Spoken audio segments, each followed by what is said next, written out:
Okay 2018 pass பேப்பர்ல 20வது MCQ கேள்வி. இந்த கேள்வி எப்படி செய்யலாம் அப்படின்னு பாத்தீங்கன்னா, இங்க வந்து நமக்கு தந்திருக்கிறாங்க ஒரு தொடை, அகில தொடை எல்லாமே தந்திருக்காங்க. A டேஷ் ஒன்றிப்பு B டேஷ். சரி, முதல்ல நமக்கு ஒன்றிப்பு அப்படின்னா என்னன்னு தெரியணும், A டேஷ் B டேஷ்னா என்னன்னு தெரியணும். A அப்படின்னா என்ன அப்படின்னு பாத்தீங்கன்னா, குறிப்பிட்ட இந்த A தொடைக்கு உரிய மூலகங்கள், மூலகங்கள்னா அதற்குரிய வரக்கூடிய பெருமானங்கள். ஏயினுடைய மூலகங்கள் அப்படின்னா இந்த தொடை ஏ இருக்குதானே, ஏ தொடையதான் ஒரு வட்ட வடிவத்தால அடையாளப்படுத்தி காட்டுவோம்.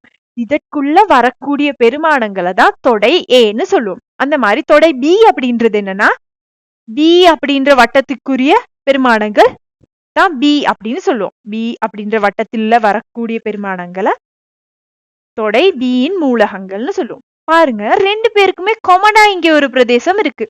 ரெண்டு பேருக்குமே கொமனா ஒரு பிரதேசம் இருக்கு. பாருங்க, ஒரு 1, 2 அந்த இலக்கங்கள் மட்டும் வந்திருக்கு.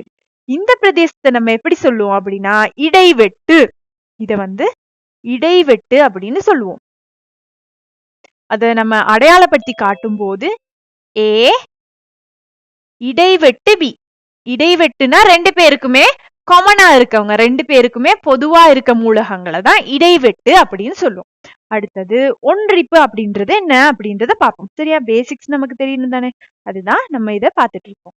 அடுத்து ஒன்றிப்புன்னு ஒரு விஷயம் இருக்கு. ஒன்றிப்புனா என்னன்னா, உதாரணத்துக்கு இதுதான் ஏ ஒன்றிப்பு பி. சரியா, கேபிட்டல் யூ மாதிரி யூஸ் பண்ணுவோம், கேபிட்டல் யூ மாதிரி. இதன் அர்த்தம் என்னன்னா, ஏ ஒன்றிப்பு பினா ஏயையும் பியையும் சேர்த்து, ஏயையும் பியையும் சேர்த்து எழுத போறோம். அப்படின்னா பாருங்க, இதை நான் ஒரு கிரீன் கலர்ல மார்க் பண்ணி காட்டுறேன். ஏ ஒன்றிப்பு பினா ஏயும் பியும் சேர்த்து மொத்தமாக நம்ம எழுதணும். பாப்போம், ஏல என்னென்ன மூலகங்கள் இருக்கு அப்படின்னு பாத்தீங்கன்னா 1, 2, 3. பில அதுலயும் சாரி, ஏல பாத்தீங்கன்னா 1, 2, 4 இருக்கு. பில பார்த்தோம்னா 1, 2, 3 இருக்கு.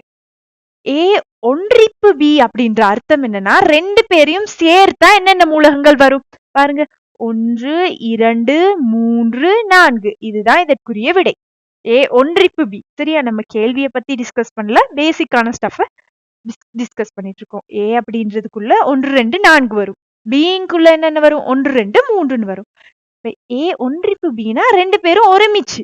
சரியா, ஏயும் பியும் ஒருமிச்சு வரும்போது என்ன மாதிரி வரும் அப்படின்றதுதான் இப்ப நம்ம பார்த்துட்டு இருக்கோம். ஒரு மூலகத்தை ஒரு தடவை எழுதுனீங்கன்னா போதும். சரியா, இங்கே 1, 2 இருக்கு, இங்கேயும் 1, 2 இருக்கு. ஆகவே ஒரு வாட்டி எழுதுனீங்கன்னா போதும். 1, 2, 3, 4 ரெண்டு பேரையும் ஒருமிச்சு எழுதும் போது 1, 2, 3, 4 அப்படின்றது வரும். இதுதான் இங்க உள்ள விஷயம். இப்ப நம்ம என்ன பார்க்க போறோம் அப்படின்னா, இந்த கேள்வியில தரப்பட்டிருக்க தரவுகளின் படி நம்ம இதை டிஸ்கஸ் பண்ண போறோம். அதுக்கு எப்படி அப்படின்றத பார்ப்போம். ஏ டேஷ் ஒன்றிப்பு பி டேஷ். சரி, முதல்ல ஏ டேஷ் அப்படின்றது என்னன்னு பார்ப்போம். சரியா, ஏ டேஷ் அப்படின்னா ஏ தவிர்ந்தது. ஏ தவிர்ந்தது, ஏ டேஷ் அப்படின்னா என்னன்னா ஏ தவிர்ந்தது.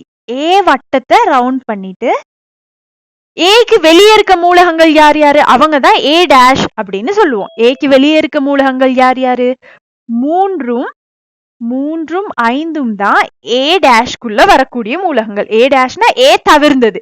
ஏ வட்டத்துக்கு வெளியே இருக்க என்னென்ன நம்பர்ஸ் இருக்கு அப்படின்னு பாத்தீங்கன்னா 3ஆம் நம்பரும் 5ஆம் நம்பரும் இருக்கு. அதுதான் ஏ டேஷ்னு எழுதுவோம். அடுத்து பி டேஷ், அதே மாதிரி பி டேஷையும் தனியா எழுதுவோம் எவ்வளோ அப்படின்னு. சரியா, பி டேஷ் எவ்வளோனா பாருங்க, பி வட்டத்தை கலர் பண்ணிட்டு சும்மா ரஃபா நம்ம இப்படிதான் இதை நோட் பண்ணும். பி வட்டத்தை மார்க் பண்ணிட்டு பி வட்டத்துக்கு வெளியே என்னென்ன நம்பர்ஸ் இருக்கிறாங்க, 4ம் 5ம். சரியா, ஏ வட்டத்துக்கு வெளியில யார் இருக்கா அப்படின்னு பாத்தீங்கன்னா 3ம் 5ம். பி வட்டத்துக்கு வெளியில யார் இருக்கா அப்படின்னு பாத்தீங்கன்னா 4ம் 5ம். இப்ப வந்து இவங்க ரெண்டு பேரினுடைய ஒன்றிப்பு. சரியா, இங்க பாருங்க, ரெண்டுக்கும் இடைவெளி ஏ டேஷ் ஒன்றிப்பு பி டேஷ். அப்படின்னா ஏ டேஷ்ல உள்ள மூலகங்களையும் பி டேஷ்ல உள்ள மூலகங்களையும் சேர்த்து எழுத போறோம். ஏ டேஷ்ல யார் யார் வரா, 3, 5ம் வராங்க. பி டேஷ்ல 4. ஆகவே ரெண்டு பேருக்கும் உள்ள மூலகங்கள் மொத்தத்தையும் எழுதும் போது நம்ம இப்படிதான் எழுதணும், சங்கிலி அடைப்புக்குள்ள எழுதி காட்டணும். சரியா, இன்னொரு முறை சொல்றேன் பாருங்க. இடைவெட்டுனா ரெண்டு பேருக்கும் கொமனா இருக்குது, ஒன்றிப்புனா ரெண்டு பேரையும் சேர்த்து. ஒன்றிப்புனா ஒற்றுமையா எல்லாமே சேர்ந்து இருக்க மாதிரி. இங்க நம்ம கேள்வி ஏ டேஷ் ஒன்றிப்பு பி டேஷ். முதல்ல நம்ம ஏ டேஷ கண்டுபிடிப்போம். சரி, ஏ டேஷ கண்டுபிடிக்க என்ன செய்யணும் அப்படின்னு பாத்தீங்கன்னா, ஏ வட்டத்துக்கு வெளியில உள்ள மூலகங்கள் யாரு? 3ம் 5ம். 3ம் 5ம். அந்த மாதிரி பி டேஷ்னா என்ன? பி வட்டத்துக்கு வெளியில உள்ள மூலகங்கள் 4ம் 5ம். இப்ப இவங்க ரெண்டு பேரினுடைய ஒன்றிப்பு ஏ டேஷ்க்கும் பி டேஷ்க்கும் உள்ள ஒன்றிப்பு எவ்வளவு அப்படின்னு பார்த்தோம்னா, ஏ டேஷ் ஒன்றிப்பு பி டேஷ். இதுல இருக்க மூலகங்கள் எல்லாம் ஒரு மூலகத்தை ஒரு வாட்டி எழுதுனீங்கன்னா போதும். 3, 4, 5 2 தடவை இருந்தாலும் பரவாயில்ல. ஆனா நீங்க விடையில ஒரு முறை தான் எழுதணும். ஆகவே உங்களுடைய இறுதி விடை ஏ டேஷ் ஒன்றிப்பு பி டேஷ் சமன் சங்கிலி அடைப்புக்குள்ள 3, 4, 5. இப்படிதான் உங்களுடைய விடையை நீங்க எழுதி காட்டணும்.